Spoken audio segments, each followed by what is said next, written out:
नमस्कार प्रिय विद्यार्थियों, आशा है कि आप सभी कुशल मंगल होंगे। आज हम कक्षा 11 विषय हिंदी पाठ्य पुस्तक का नाम है आरोह भाग 1, जिसमें हम पदखंड करवाएंगे आपको। और इसमें आज हम कबीरदास जी के पद करवा रहे हैं। कबीरदास जी के बारे में, जैसे कि इन पदों को स्टार्ट करवाने से पहले हम कबीरदास जी के बारे में आपसे कुछ कहना चाहेंगे। आपने 9th क्लास में भी कबीरदास जी 9th 10th पिछली क्लासों में हैं, कबीरदास जी के बारे में पढ़ा भी होगा, सुना भी होगा। कबीरदास जी कैसे थे? कबीरदास जी का भक्तिकालीन काव्य साहित्य में बहुत ही महान योगदान रहा है। कबीरदास जी एक जनश्रुति के अनुसार एक विधवा ब्राह्मणी के घर पैदा होने के कारण उन्होंने उसको लहर तारा नामक तालाब के किनारे उसको छोड़ दिया। नीरू और नीमा नामक जुल्हा दंपति ने उसका पालन पोषण किया और उनके गुरु की संगति पाकर वो एक महान संत बन पाए। वो जन्म से ही अनपढ़ थे, लेकिन संतों की संगति ने उन्हें महान बना दिया। वो कबीरदास जी की जो वाणी है वो बीजक नामक ग्रंथ में संकलित है। बीजक और उसके भी 3 भाग हैं, साखी, शब्द और रामायणी। कबीरदास जी की जो भाषा रही है वो सदुकड़ी भाषा रही है। उनकी भाषा सदुकड़ी भाषा क्यों कहलाई गई? क्योंकि वो जगह जगह घूमते फिरते रहते थे, अनपढ़ थे, उन्हें ज्ञान नहीं था। संतों की संगति में रहने के कारण जहाँ भी जाते थे वो वहाँ की भाषा के जो वर्ड थे उनकी भाषा में आते रहे, इसलिए उनकी भाषा को सदुकड़ी भाषा कहा गया। और वो ईश्वर की निर्गुण भक्ति में विश्वास रखते थे। वो बाह्याडंबरों को कड़ा विरोध किया। उन्होंने जितने भी पद लिखे हैं, दोहे लिखे हैं, उन सभी में बाह्याडंबरों का कड़ा विरोध किया है। आइए आज हम इन कबीरदास जी के पदों को पढ़ते हैं। पहले हम आपको बताते हैं कि यहाँ से यहाँ तक, मान लो आपको पहले जब भी आपको सैपर्सन व्याख्या आए तो पहले आपको क्या लिखना है? संकेत। जैसे कि पिछली क्लासेस में 6, 7, 8, 9, 10 में आप करते भी आए होगे, लेकिन एक सीक्वेंस हमेशा याद रखना। जब भी आप कभी व्याख्या करोगे तो उसमें पहले आप क्या दोगे? संकेत, जिसमें आप फर्स्ट वर्ड लिखोगे और लास्ट वर्ड लिखोगे।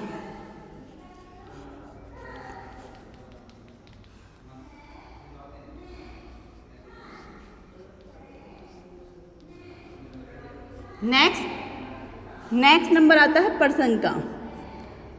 प्रसंग में 2-3 चीज़ें काफ़ी इंपॉर्टेंट होती हैं।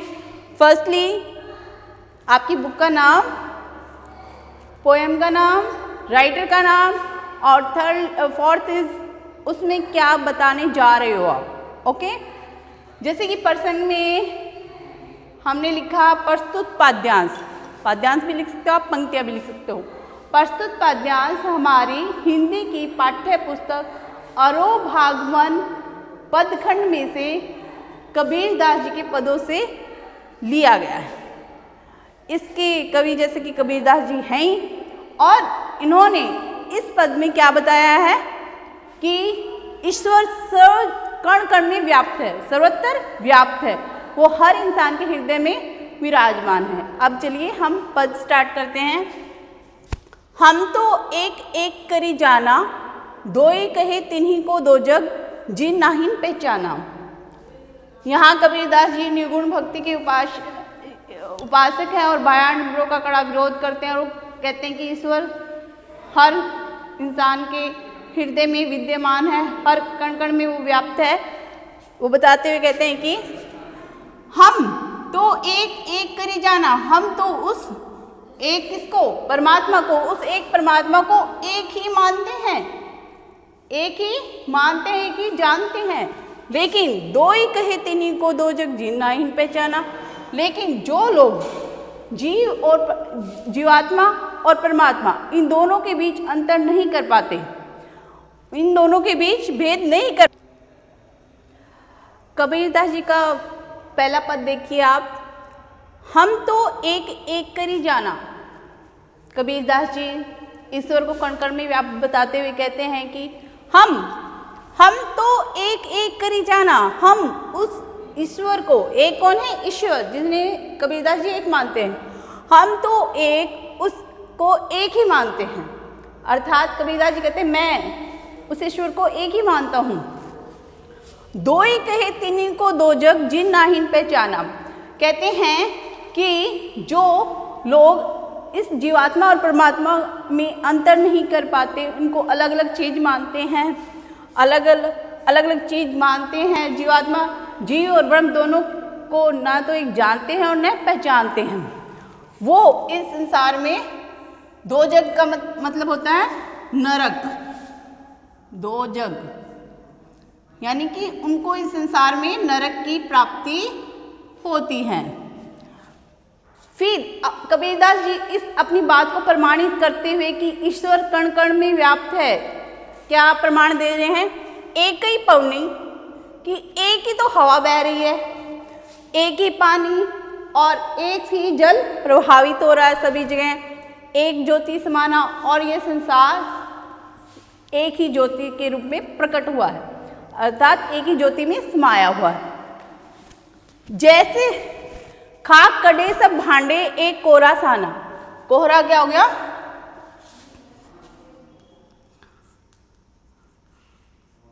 कुम्हार, खाक हो गई मिट्टी,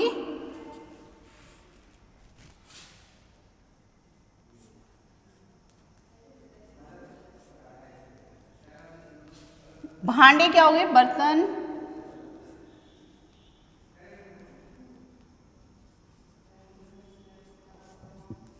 सानम मिलाना।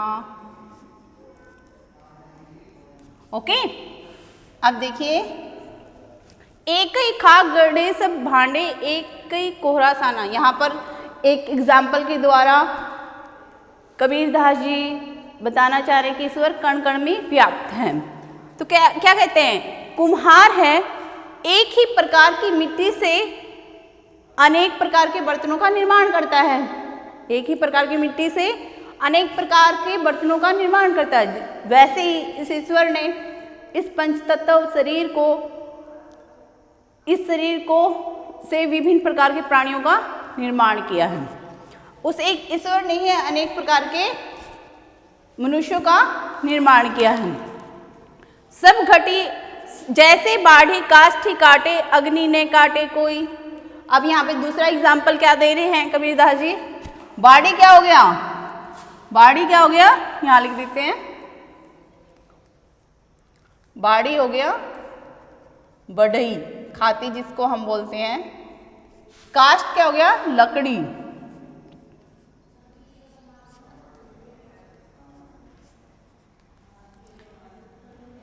जैसे बाड़ी काष्ठी काटे, जैसे बढ़ई लकड़ी को काट सकता है, लेकिन अग्नि ने काटे कोई, लेकिन उसके अंदर विद्यमान लकड़ी को नहीं काट, अग्नि को नहीं काट सकता।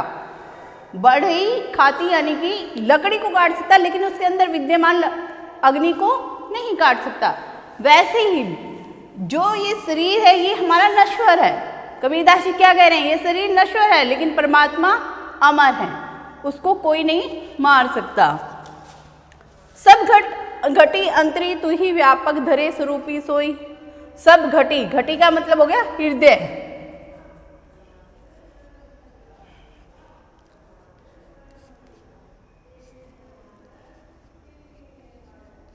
हृदय भी आता है, घड़ा भी आता है। तो कहते हैं सब घटी अंतरी तू ही, कहते हैं सब, सभी के हृदय में ईश्वर ही विद्यमान है। व्यापक धरे स्वरूपी सोई, और अनेक प्रकार का रूप धारण कर सर्व व्यापक है, अर्थात ईश्वर सर्व व्यापक है, वह हर जगह विद्यमान है। माया देखी कि जगत लुभाना, काहे रे नर गरबाना। इसमें कबीरदास जी क्या कहते हैं? मनुष्य को चेतावनी दे रहे हैं। क्या चेतावनी दे रहे हैं? कि यह संसार माया के मोह में लुब्ध है, लालची हो चुका है, वह इस मोह माया के चक्कर से बाहर नहीं निकल पा रहा, वह लालची हो गया। लेकिन हे मनुष्य, तू कि इसके अंदर, इस मोह माया के अंदर पढ़कर क्यों अपने आप पर गर्व कर रहा है, घमंड कर रहा है? गरमाना यानी घमंड।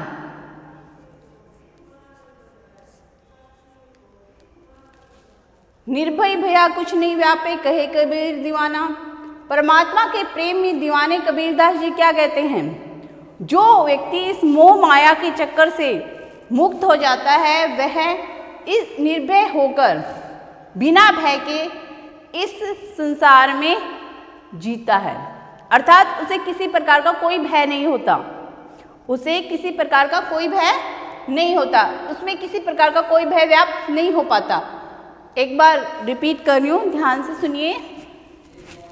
हम तो एक एक करी जाना कि कबीरदास जी कह रहे हैं कि मैं एक उस परमात्मा को एक ही मानता हूँ, और जो दो ही कहे तिन्हीं को दो जग जीना इन पहचाना। जिन्होंने इस आत्मा और परमात्मा दोनों में अंतर को नहीं जाना है और नहीं पहचाना है, वो इस संसार में नरक भोगते हैं। वह संसार उनके लिए नरक के समान है। फिर कबीरदास जी अपनी इस मत को, इस बात को प्रमाणित करने के लिए ईश्वर कण कण में व्याप्त है, क्या कहते हैं? एक ही पवन कि एक ही वायु बहती है, एक ही पानी बहता, और ये सारा संसार भी एक ही ज्योति के रूप में समाया हुआ है, एक ही ज्योति में प्रकट हुआ। अर्थात ईश्वर ने ही इस संसार का निर्माण किया। एक ही खाक गड़े सा। फिर उदाहरण क्या दे रहे हैं कबीरदास जी कि कुम्हार एक ही मिट्टी से विभिन्न प्रकार के बर्तनों का निर्माण करता है, वैसे ही ईश्वर इस पंचतत्व शरीर से पंचतत्व रूपी मिट्टी, पंच तत्वों को मिलाकर अनेक प्रकार के प्राणियों का निर्माण करता है, अनेक प्रकार के मनुष्यों का निर्माण करता है। सब घटी अंतरी तू ही व्यापक धरे स्वरूपी सोई। जैसे बाड़ी काष्ठ ही काटे अग्नि न काटे कोई। जैसे बड़ी लकड़ी को काट सकता है लेकिन उसके अंदर विद्यमान आग को नहीं काट सकता, अग्नि न काटे कोई, आग को नहीं काट सकता। अर्थात कबीरदास जी क्या कहना चाहते हैं कि यह शरीर नश्वर और परमात्मा अमर, जिसे कोई नहीं मार सकता। सब घटी अंतरी तू ही व्यापक। कबीरदास जी यहाँ क्या कह रहे हैं कि सभी के हृदय के अंदर तुम ही विराजमान हो, तुम ही व्यापक हो।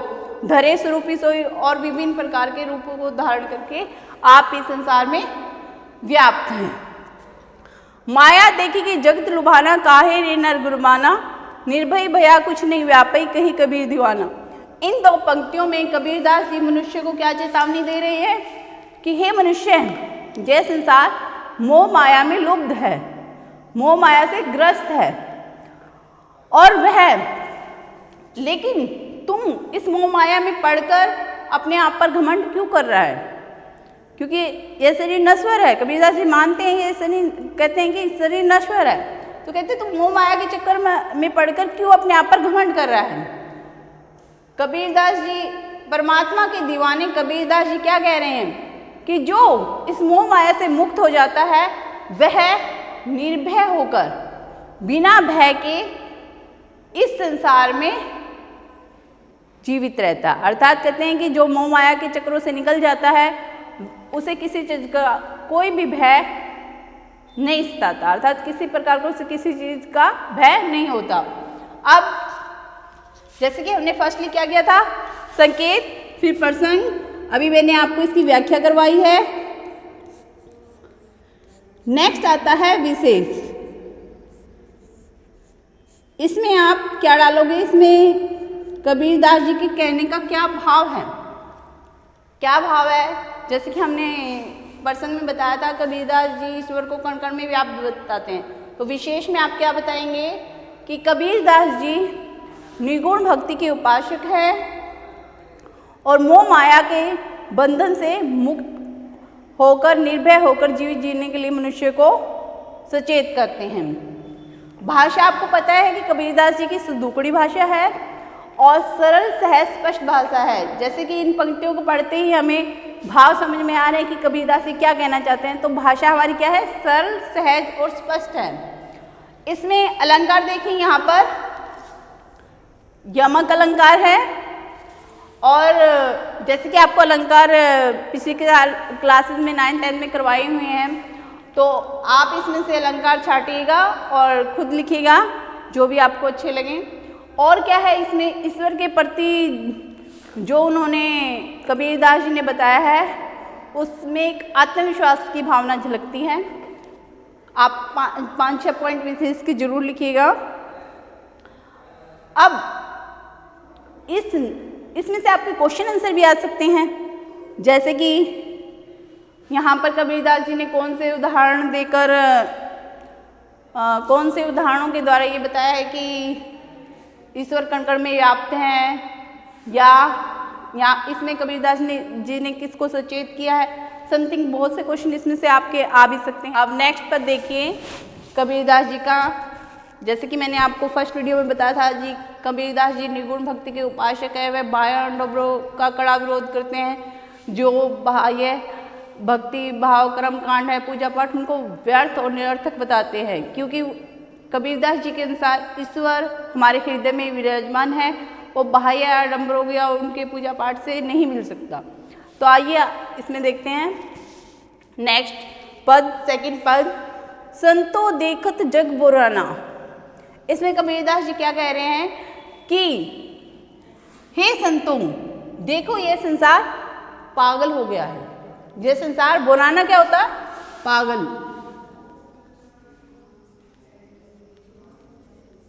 होना कि ये संसार पागल हो गया है। क्यों पागल हो गया? क्यों पागल बता रहे हैं कबीरदास जी संसार को? साच कहो तो मारन धावे। यदि मैं इन्हें कोई सच्ची बात कहता हूं तो ये मेरे को मारने के लिए तोड़ते हैं, झूठे जगबतियाने। और अगर कोई झूठ बोलता हूं तो ये संसार मुझसे बातें करने के लिए आता है। कि यहाँ कबीरदास जी के कहने का भाव क्या है कि लोग झूठ और छल दिखावे में विश्वास करते हैं, सच्चाई को कोई स्वीकार नहीं कर पाता।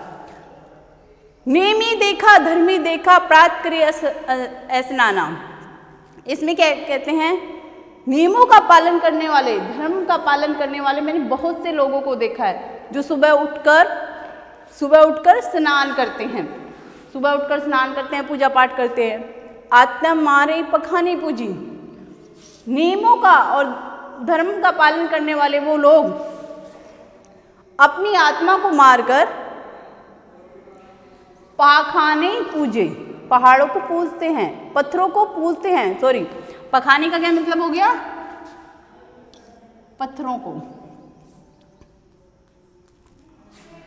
उनमें कुछ नहीं ज्ञाना, उनमें कोई भी सच्चा ईश्वरीय ज्ञान नहीं है। यहाँ कबीरदास जी के कहने का भाव क्या है कि व्रत नियमों धर्म का पालन करने वाले जो लोग हैं उन्हें ईश्वर का सच्चा ज्ञान नहीं है, तभी वो इनमें पूजा पाठ में और इसमें विश्वास करते हैं। क्यों?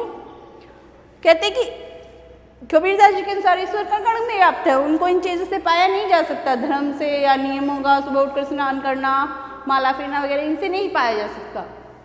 सच्ची भक्ति से ही ईश्वर को प्राप्त किया जा सकता है। तो इन ऐसे लोगों के बारे में कबीरदास जी क्या कहते हैं? आत्ममारी, यानी वो अपनी आत्मा को मारकर पखाने पूजी, पत्थरों की पूजा करते हैं। जो मंदिरों में पत्थरों की मूर्तियां हैं उसकी पूजा पाठ करके उसमें विश्वास रखते हैं।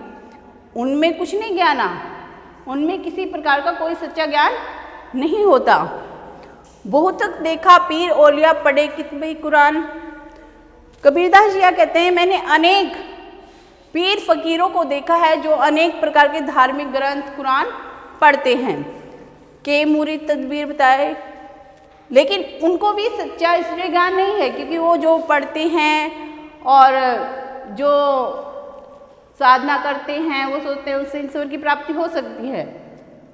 के मुरीद तदबीर बताए, जैसा उन्होंने ज्ञान प्राप्त किया है वैसा ही वो मुरीद क्या हो गया? शिष्य। तदबीर उपाय, ओलिया क्या अर्थ होता है? पीर फकीर जो होते हैं। के मुरीद तदबीर बताए, वो जो पीर ओलिए हैं जिन्होंने अनेक प्रकार के धार्मिक ग्रंथ पढ़े हैं, जिन धार्मिक ग्रंथों को पढ़कर उन्होंने ज्ञान प्राप्त किया है, वही उसी ज्ञान को पाकर वो शिष्य को उसी उपाय से ज्ञान की प्रदान करते हैं। उनमें वही जो ज्ञाना, उनमें इन पीर फकीरों में जिस प्रकार का ज्ञान होता है वही वह उसी ज्ञान को प्राप्त करने के लिए वो शिष्य को वही उपाय बताते हैं। अर्थात यहाँ कबीरदास जी के कहने का भाव क्या है कि जो पीर फकीर होते हैं धार्मिक ग्रंथों के जरिए ज्ञान प्राप्त करते हैं, उसी ज्ञान को वो अपने शिष्यों को प्रदान करते हैं और उसी ज्ञान को प्राप्त कर कर वो सोचते हैं कि वो जो शिष्य हैं वो ईश्वर की प्राप्ति कर पाएंगे। आसन मारे ढीम धरी बैठे मन में बहुत गुमाना। बहुत से लोग हैं जो ढीम क्या होता है, भाई आडंबर रचते हैं। कहते बहुत से लोग हैं भाई आडंबर रचते हैं और अपने आप को साधक मानकर आसन लगाकर बैठ जाते हैं। मन में बहुत गुमाना, आसन लगाकर बैठकर वो अपने आप को बहुत बड़े साधक मानते हैं और अपने मन में एक गुमान क्या हो गया, घमंड,